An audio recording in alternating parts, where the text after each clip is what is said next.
अगनमा हो। पिया कहिया डोली लेके अइब हमरो अगनमा हो।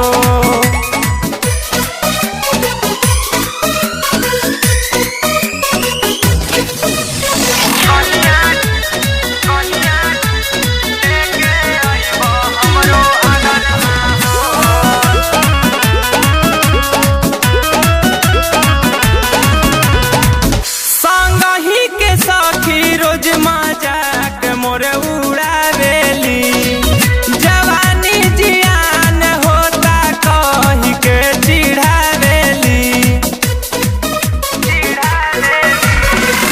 संगही के सखी रोज मजाक मोरे उड़ावेली, जवानी जियान होता कही के चिढ़ावेली। नंदन सुमित जी तू बाबा कहिया डोली लेके अइब हमरो अगनमा हो। पिया